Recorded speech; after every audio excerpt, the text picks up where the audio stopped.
স্বামী স্ত্রী বলে তুমি তো দেখতে কিছুই না, আমার আগের বউ অনেক সুন্দর ছিল, ওর মতো মানুষই হয় না। আমাদের সমাজগুলো বলে তো। আবার স্ত্রী বলে যে তুমি কি, তোমার থেকে আমার স্বামী আগের অনেকটা ফেরেশতা ছিল।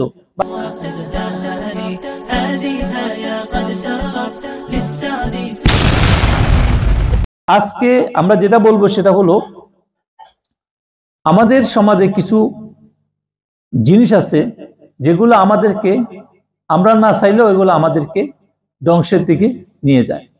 এই জন্য কোরআনে কারীমের মধ্যে আল্লাহ পাক রাসূলুল্লাহ সাল্লাল্লাহু আলাইহি ওয়াসাল্লাম সূরা কালামের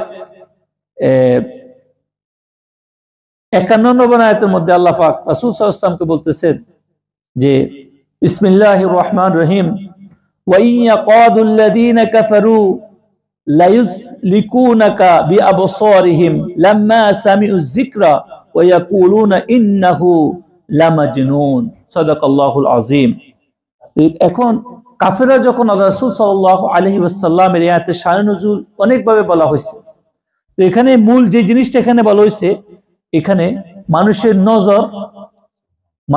নজর দে লাগে, চোখের দৃষ্টি যেটাকে বলে নজর, এটার দ্বারা রাসূল সাল্লাল্লাহু আলাইহি ওয়াসাল্লামের মতো ব্যক্তি আপনি যখন কোরআন বলেন, কাফেররা এটা শুনে এবং তাদের দৃষ্টি, তাদের চোখের যে নজর, তাদের যে আকর্ষণ, সেটার দ্বারা কি করে, তারা আপনাকে আসাদ দিয়ে ফেলে দিতে চায় এবং তারা আপনাকে কি বলে, একজন পাগল হিসাবে সম্বোধন করে আল্লাহ নবীকে। তো এই জন্য এটার দ্বারা উলামায়ে মুফাসসিরিন হাদিসের মধ্যে আসছে যে এটার দ্বারা বোঝানো হয়েছে নজর করার দ্বারা আপনাকে শেষ করে দিতে চায় তারা। আর বুখারী মুসলিম বিভিন্ন হাদিসের মধ্যে আসছে নজর এমন এক জিনিস যেটা নজরের বিষয়, নজরতে সত্য সে বিষয় প্রমাণিত হাদিস আছে। আমরা অন্য সময় এটা নিয়ে ভিডিও করবো ইনশাআল্লাহ। আমি জাস্ট মুক্তাসারভাবে বলবো। তো এখানে যে জিনিসটা বলতেছিলাম সেটা হলো যে এই কুদৃষ্টির কারণে আমরা আমাদের বিভিন্ন ভুল জিনিসের কারণে আমাদের জীবনকে আমরা বরবাদের মধ্যে, স্বামী স্ত্রী সংসার জীবনকে আমরা বরবাদ করি পালাই। এই জন্য আমাদেরকে এই বিষয়ে সতর্ক হইতে হবে। প্রথমত যেটা এখানে যারা শুনতেছেন, যারা বাইরে থেকে শুনতেছেন, তাদেরকে বলবো অনেক সময় মানুষ কানে শোনার দ্বারা তার ভিতরে আরেকজনের প্রতি নজর লাগার আগ্রহ সৃষ্টি হয়। অনেক সময় মানুষ দেখার দ্বারা হয়। আমরা কি করি, আমাদের বিভিন্নভাবে আমরা কাজ করি যেগুলো আমরা একে অপরের কাছে বলি বেড়াই, একে অপরের কাছে বলি বেড়াই। যেমন আমরা যারা এই সমস্ত ব্যবসা করি, কাজ করি বা কোনো কিছু, আজকে আমার ব্যবসা অনেক ভালো হয়েছে। একটা মহিলা তার বান্ধবীর কাছে, কোন জালের কাছে বলে যে আমাদের আজকে এটা আমার ভালো হয়েছে, আমার ছেলেটা আজকে এটা করছে, আমার মেয়েটা আজকে এটা করছে। স্বামীর প্রশংসা করে, আমার স্বামীর মতো ভালো পৃথিবীতে আরেকটা না, এরকম ভালো, এভাবে ভালো, তারপরে আমার অমুকটা অমুক ভালো। এইভাবে আমরা কি করি, অনেক বিষয় বলি, যে বিষয়গুলোর মধ্যখানে আমরা আল্লাহর জিকিরকে টানি আনি না, আলহামদুলিল্লাহ বলি না, আল্লাহ পাকের বরকত বলি না, আমরা গল্পের মতো করে বলতে থাকি। এই জিনিসগুলো যখন আল্লাহ জিকির বিহীন বলা হয়, তখন এটার মধ্যে শয়তান আসি যায়, আর ওই দুঃখের মাধ্যমে নজর আসি তার পরিবার জীবনে, কর্ম জীবনে, বিভিন্ন জীবনে সমস্যা শুরু হয়ে যায়।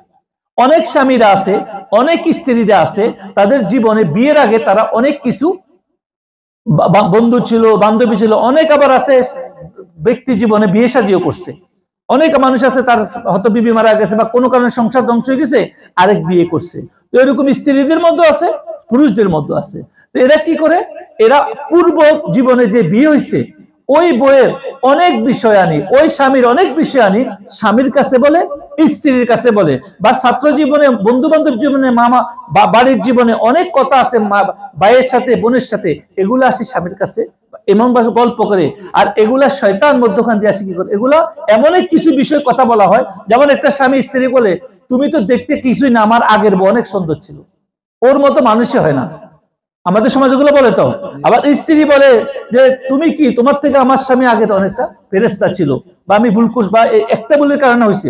এভাবে অনেক কথা বলা হয় যেগুলা আসলে এই শরীয়ত তাকে দায় দেন এগুলা বলার জন্য।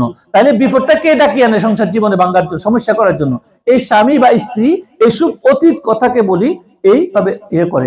একটা ব্যবসায়ী, তার ব্যবসা ভালো হচ্ছে, তো সে বলা উচিত, বলার দরকারই তো না এইসব কথা, আলহামদুলিল্লাহ বলবে এবং বলবে আলহামদুলিল্লাহ আল্লাহ পাক আমাকে ভালো বরকত দিছে, আর আমরা যখন শুনবো কাউকে কারো কোনো কথা শুনবো, তখন আমাদের কি বলা উচিত? তাকে বিপদ থেকে বাঁচানোর জন্য তাকে বলা উচিত বারাকাল্লাহ, আল্লাহ পাক বরকত দান করুক। এখন আমরা কি করি না, তারটা তো বলি, মুখে বলি, কিন্তু ভিতর থেকে আমাদের জ্বলা শুরু হয়।